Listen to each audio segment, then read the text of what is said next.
Assalamualaikum warahmatullahi wabarakatuh, Bapak semua. Kemarin telah berlangsung dialog di antara PU Faiz dan juga Ustaz Salman Ali berkenaan akidah Asy'ariyah. Alhamdulillah, sesi dialog berjalan dengan lancar dan kita boleh nilailah bagaimana orang yang betul-betul belajar daripada guru-guru Asy'ariyah berbanding dengan orang yang membaca sendiri-sendiri dan faham sendiri, kemudian membuat kesimpulan tentang akidah Asy'ariyah. Kita boleh nilai sendirilah. Seperti biasa, apabila adanya dialog di antara Aswaja dengan Wahabi Salafi ni, habis sahaja dialog, pasti media sosial Wahabi, terutamanya PMT, Pro Media Tajdid dan juga Suara Sunnah akan buat potongan-potongan video untuk membackup orang-orang dia lah. Itu perkara biasa lah. Kemudian dia akan tuduh kita, kata kita yang mula dulu. Dia kata tak sampai 24 jam pihak yang menyokong Ustaz Faiz telah membuat provokasi. Sedangkan setelah 2 jam habis perdebatan di antara Ustaz Faiz dengan Salman Ali, mereka lah yang mula-mula potong video dan nak jatuhkan Ustaz PU Faiz. Tapi dia kata kita mula dulu. Padahal yang sebenarnya mereka yang mula dulu. Baik, tak apalah. Kali ini aku nak kongsikan satu video ketika sesi interogasi, yakni soal jawab. Ini pun satu video yang dipotong oleh Suara Sunnah untuk membackup Ustaz Salman lah. Assalamualaikum warahmatullahi wabarakatuh. Saya lelaki hadha karamah itu. Saya nak tanya soalan kepada Ustaz Salman. Dengar perbahasan tadi, bunyi macam berbelit-belit sangat.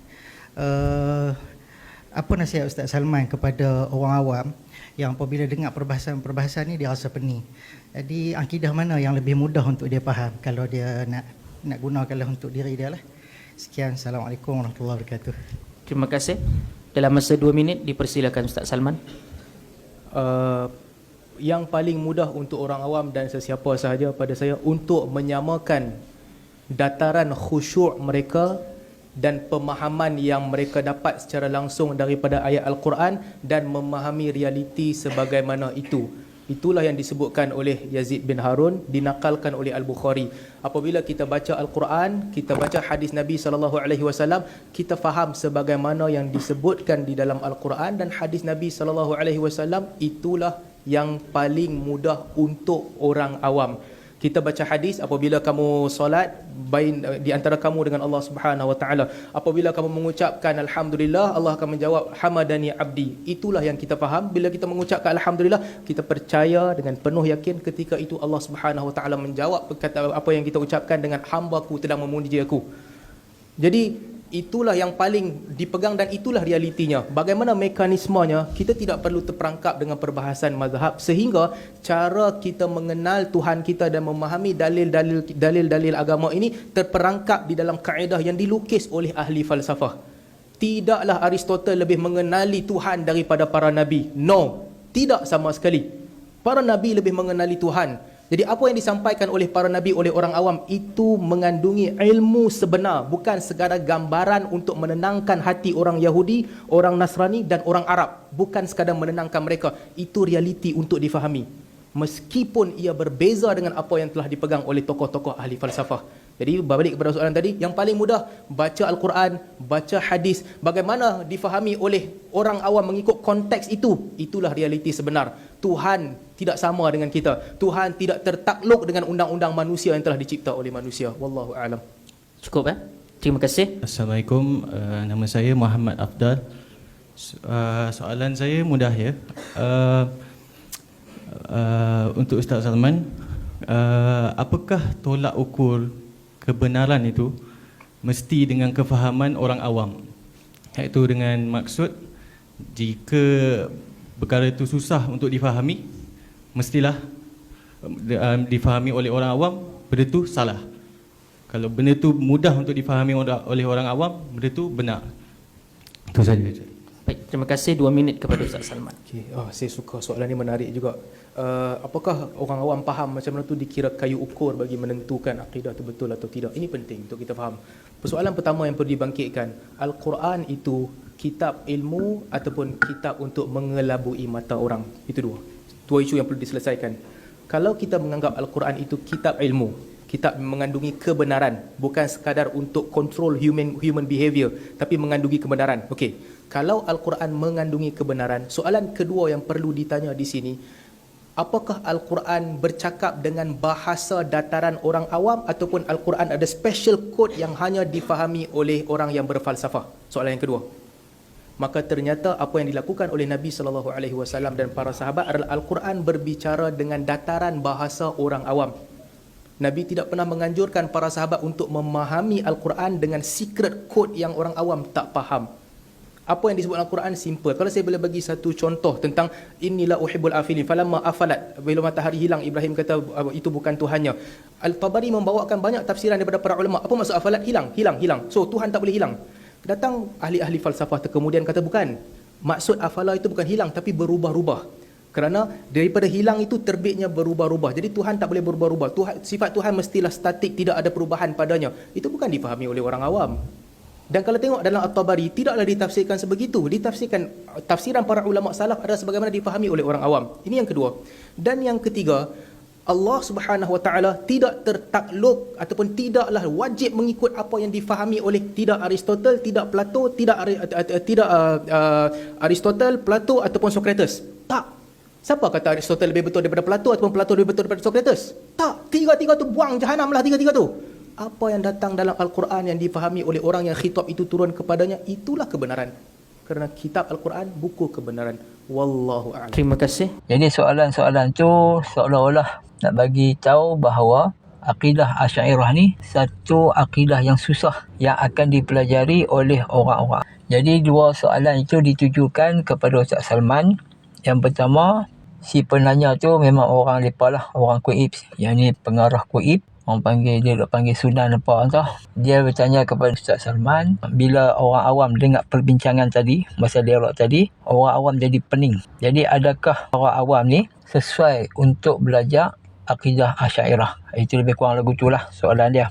Jadi mungkinlah pensyarah Kuib ni dia nak jawapan daripada Ustaz Salman ni, akidah Asy'ariyah ni susah untuk orang awam. Soalan yang kedua pula kepada Ustaz Salman Ali, dia tanya adakah kayu ukur sesuatu perkara itu benar atau tidak, adakah kayu ukurnya tu mengikut orang awam. Maksudnya kalau orang awam merasa perkara tu payah, contohlah bila orang awam rasa akidah Asy'ariyah ni susah, payah, maka akidah Asy'ariyah ni tak benar, tak betul. Dua soalan ni dijawab oleh Ustaz Salman tapi tak berapa tak cantik. Seolah-olah orang kata orang tanya lain, dia jawab lain.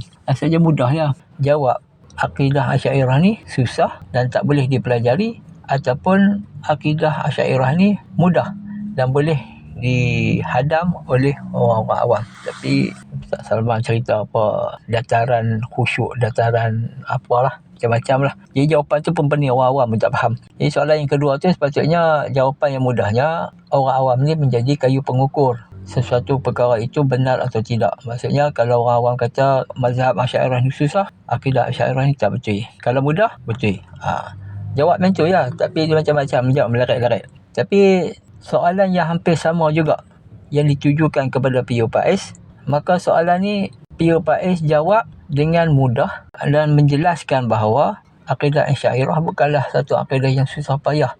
Apa yang dibincangkan ketika dialog, ketika berdebat tadi, itu adalah perbincangan yang tidak diwajibkan ke atas orang awam untuk tahu. Jadi P.O. Faiz dah bagi tahu. Jadi cara jawab P.O. Faiz ni jelas. Kepada Ustaz Faiz, dipersilakan. Assalamualaikum warahmatullahi. Kepada Ustaz Faiz, soalan saya berkenaan dengan kedua-dua aliran, Salaf dan juga Khalaf, yang saya percaya kedua-dua ahli panel setuju bahawa Asy'ariyah ataupun Asy'ariyah kedua-duanya benar, kedua-duanya Ahlussunnah wal Jamaah. Soalan saya secara jujurnya, honestly speaking, kepada Ustaz Faiz, di antara kedua-dua aliran ini, yang manakah lebih mudah untuk dipelajari dan juga difahami untuk orang awam, khususnya kepada mereka yang baru memeluk agama Islam? Terima kasih. 2 minit diberikan kepada Ustaz Faiz. Di dalam dua-dua aliran tu sebenarnya ada tahap mudah dia dan ada tahap payah dia. Kalau Hanabilah, Asy'ariyah ketika mana mahu berdebat ataupun menjawab iskal ataupun syubhat daripada Mu'tarid, itu tetap juga menggunakan istilah-istilah falsafah seperti jisim. Imam Bukhari bahkan dalam kitab Al-Khalqu Af'alil Ibad ada menggunakan perkataan jisim dan sebagainya dah. Jadi ilmu tauhid metodologinya mengikut aliran Asy'ariyah ke Maturidiyah ke Athariyah ke, ada tahap fardu ainnya dan ada tahap fardu kifayahnya. Dan tahap fardu ain pasti mudah, tak kira mana-mana aliran. Pasti mudah. Saya telah bentang di awal tadi betapa mudahnya untuk memahami yang tahap fardu ain bagi orang yang awam. Nah, jadi boleh pilih mahu Maturidiyah, mahu Asy'ariyah atau Athariyah yang sebenar lah, Hanabilah, Athariyah Al-Hadis yang sebenar, itu pasti ada tahap mudahnya itu fardu ain dan tahap payahnya itu fardu kifayah. Jadi untuk orang awam dan mula masuk Islam cukup yang fardu ain saja. Akidah jami'ah, akidah yang menghimpun, yang mujmal itu. Benda ni kita dah cerita dah selalu kepada Puak Wahabi ni, tapi mereka masih ketegak tak tahu pasal apa. Tuan-tuan, setiap mata pelajaran dia mesti ada level rendah, level menengah dan level tinggi. Sistem pembelajaran kita di Malaysia ni ada sekolah rendah, ada sekolah menengah, ada sekolah tinggi. Jadi macam PUPA kata, yang wajib ke atas orang awam belajar adalah hanya yang fardu-fardu sahaja. Jadi benda yang fardu-fardu ni benda hak mudah-mudah lah. Contohnya dalam ilmu fiqah, yang wajib ke atas orang awam tahu ialah perkara-perkara yang boleh mengesahkan ibadah mereka dan mengetahui benda-benda yang boleh membatalkan ibadah mereka. Itu saja. Tak perlulah pergi cerita yang tinggi-tinggi. Contoh perkara yang didebatkan di dalam dialog kemarin tu, itu perkara yang tidak wajib tahu ke atas orang awam. Orang awam tak tahu pun tak apa, tak ada masalah. Jadi soalan yang pertama tu yang diajukan oleh pengarah kuib tu kan, dia pun jenis tak faham juga.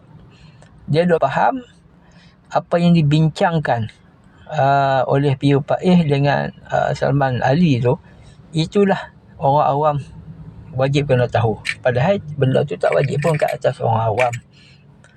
Tapi itulah orang kata bila ketegak ni jadi masalah. Kita kata dah lama dah kita kata orang awam ni dalam akidah Asy'ariyah ni yang wajib dia tahu apa dia? Tahu sifat yang wajib bagi Allah Ta'ala, dia tahu benda yang mustahil atas Allah Ta'ala dan dalil. Itu saja. Contoh kita ambil satu sifat kudrat. Jadi orang awam kena tahu bahawa sifat kudrat ni wajib bagi Allah Ta'ala. Lemah tu mustahil atas Allah Ta'ala dan dalil dia apa? Alam ini. Dah cukup. Takat tu saja. Takkan tu pun susah. Orang paling-paling benak dalam dunia pun benda ni tak susah. Kan? Tahu perkara yang wajib, tahu perkara yang mustahil dan dalil. Itu saja. Matematik kita tengok. Matematik dia ada level yang rendah. Budak darjah 1, darjah 2. Takkanlah kita nak bagi dia darjah 8 mat. Jangan disebabkan ada matematik tambahan yang susah tu. Dan memang ramai orang kata matematik tambahan ni susah. Adakah kita kata matematik ni tak perlu diajar kepada masyarakat kerana matematik ni susah? Yang susah tu yang mana? Kena tengok. Yang orang, kalau kita kata ajak budak-budak yang darjah 1 tu, kita ajak matematik tambahan, itu memang bodoh lah. Yang wajib untuk budak-budak ni, hafal CP tambah, tolak yang tu je. Jangan kita ambil admat tu sebagai alasan matematik ni kita haramkan ke atas kanak-kanak yang berumur darjah 1, darjah 2, darjah 3. Itu bodoh orang panggil. Kesimpulannya, akidah Asy'ariyah tidaklah susah untuk orang awam, tapi mengikut level lah. Dia ada level dalam akidah Asy'ariyah ni. Dia ada level untuk orang awam, level untuk pertengahan dan level yang lebih tinggi lah. Jadi orang awam mereka hanya wajib tahu perkara-perkara yang asas saja dalam akidah Asy'ariyah. Wallahu a'lam. Sekadar itu saja. Assalamualaikum warahmatullahi wabarakatuh.